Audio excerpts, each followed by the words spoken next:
మనం చేసే ప్రార్థన కన్నా మనం కలిగి ఉండే నమ్మకమే మనల్ని కాపాడుతుంది. ఈ మాట వినడానికి చాలా బాగుంది కదా, కానీ నిజ జీవితంలో వచ్చేసరికి మనం దీన్ని ఎంతవరకు పాటిస్తున్నాం? ఒకసారి మీ మనసును అడగండి. జీవితం సాఫీగా సాగిపోతున్నప్పుడు మనందరం చాలా గొప్పగా మాట్లాడుతాం, కానీ ఎప్పుడైతే ఒక చిన్న కష్టం తలుపు తడుతుందో మనలో ఉన్న ధైర్యం నీరుగారిపోతుంది. వెంటనే మన నోటి నుంచి వచ్చే మొదటి మాట, దేవుడా నాకే ఎందుకు ఇన్ని కష్టాలు అని చెప్పేసి. చాలా మందికి భక్తి అంటే కేవలం గుడికి వెళ్ళటమో లేదా దీపం వెలిగించటమో మాత్రమే అనుకుంటారు, కానీ నిజమైన భక్తి అంటే ఫలితం మీకు అనుకూలంగా రానప్పుడు కూడా నిశ్చలంగా ఉండగలగటం. ఈ రోజు మనలో చాలా మంది పడుతున్న అతి పెద్ద ఇబ్బంది ఏమిటంటే మనం దేవుడిని లేదా ప్రకృతిని ఒక బిజినెస్ పార్ట్నర్ లా చూస్తున్నాం. నేను నీకు ఇది ఇస్తాను, నువ్వు నాకు అది చేయని ఒక ఒప్పందం చేసుకుంటున్నాం. కోరికలు తీరకపోతే వెంటనే నిరాశ, కోపం, చిరాకు, నాస్తికత్వం కూడా వస్తుంది. మీరు గమనించారా? మన ప్రార్థనలో కృతజ్ఞత కన్నా కోరికలే ఎక్కువ ఉంటాయి. ఈ ఆందోళన, ఈ అశాంతి మనల్ని లోపల చాలా ఇబ్బంది పెడుతూనే ఉంటాయి. సమస్య బయట ఎక్కడో లేదు, మన లోపల ఉన్న నమ్మకం అనే పునాది కదలడం వల్లే మనలో ఈ అలజడి మొదలవుతుంది. అసలు ఈ సమస్య ఎందుకు వస్తుంది? దీని వెనుకున్న అసలు కారణం మన అహంకారం. మన జీవితం మనమే నడుపుతున్నాం, ప్రతిదీ మన ప్లాన్ ప్రకారమే జరగాలి అనే భ్రమలో మనం బ్రతుకుతున్నాం. ఎప్పుడైతే మన ప్లాన్ ఫెయిల్ అవుతుందో అప్పుడు మనం తట్టుకోలేం. నిమ్ కరోలి బాబా గారు చెప్పిన ఒక గొప్ప మాట ఉంది, అంతా ఆయన ఇష్టం. ఇక్కడ ఆయన అంటే కేవలం ఒక దేవుడని కాదు, ఈ విశ్వాన్ని నడిపించే ఒక మహాశక్తి అని అర్థం. మనం సమస్యల్లో ఉన్నప్పుడు బయటపడటానికి ప్రధాన కారణం ఏంటి? మనకి రాబోయే కాలం మీద నమ్మకం లేకపోవడం. మనం కేవలం ప్రస్తుత క్షణంలో ఉన్న నష్టాన్ని చూసి కుంగిపోవడం. కానీ ఆ నష్టం వెనుక దాగి ఉన్న పెద్ద లాభాన్ని లేదా ఒక పెద్ద పాఠాన్ని మనం చూడలేం.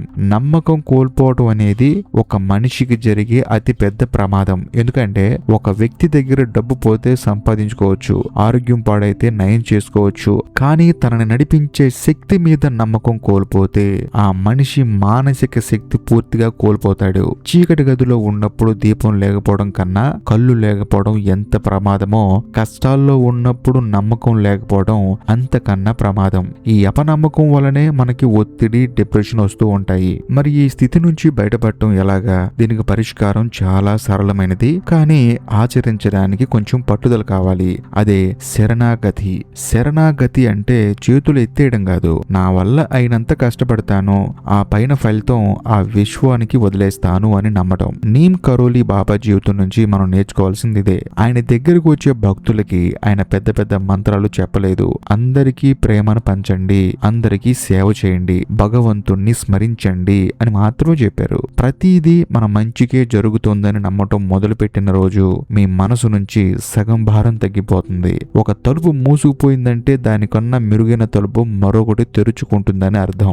ఆ నమ్మకం మీలో ఉన్నప్పుడు మీరు కష్టాన్ని చూసి భయపడరు, దాన్ని ఒక అనుభవంగా స్వీకరిస్తారు. మీరు ఆందోళన చెందడం వల్ల సమస్య పరిష్కారం కాదు, కేవలం మీ శక్తి మాత్రమే వృధా అవుతుంది. మీ అహంకారాన్ని పక్కన పెట్టి నేను నిమిత్త మాత్రుణ్ణి మాత్రమే అని భావించినప్పుడు ఆ విశ్వమే మిమ్మల్ని చేయి పట్టుకొని నడిపిస్తుంది. ఇది కేవలం మాటలు కాదు, ఒక అద్భుతమైన అనుభవం. ఆ అనుభవం కలగాలంటే ముందు మీ హృదయంలో కొంచెం చోటు ఇవ్వాలి. సరే, ఇదంతా బాగానే ఉంది, మరి మన జీవితాన్ని ఎలా మెరుగుపరుచుకోవాలి?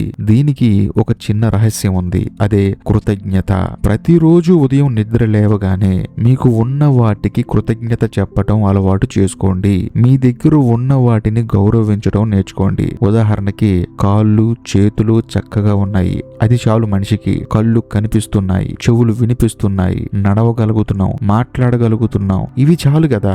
మనకు లేని వాటి గురించి ఏడవడం కన్నా ఉన్న వాటిని గౌరవించడం నేర్చుకోవాలి. మీకున్న ఈ ప్రాణం, ఈ శరీరం, చుట్టూ ఉన్న మనుషులు, ఇవన్నీ ఒక అద్భుతం కదా. కష్టకాలంలో కూడా ఇది కూడా గడిచిపోతుంది అనే ధైర్యంతో ఉండండి. కాలం ఎప్పుడూ ఒకేలా ఉండదు. సముద్రపు అలలు ఎలాగైతే పైకి లేచి మళ్ళీ కిందకి పడతాయో జీవితంలో సుఖదుఖాలు కూడా అంతే. మీరు చేయాల్సిందల్లా మీ పనిని మీరు నిబద్ధతతో చేయండి, మిగిలినది ఆ శక్తికి వదిలేయండి. నిరంతరం కృతజ్ఞతతో ఉండే మనసులోకి ప్రతికూల ఆలోచనలు రావు. ఎప్పుడైతే మీరు కంప్లైంట్స్ చేయడం ఆపేసి ధన్యవాదాలు చెప్పడం మొదలు పెడతారో అప్పుడు మీ జీవితంలో అద్భుతాలు జరగడం మీరే గమనిస్తారు. కాబట్టి మారాలి అంటే రేపటి వరకు అక్కర్లేదు, ఇప్పుడే ఈ క్షణమే మీ ఆలోచన విధానాన్ని మార్చుకోండి. మిమ్మల్ని మీరు నమ్మండి. బాయ్.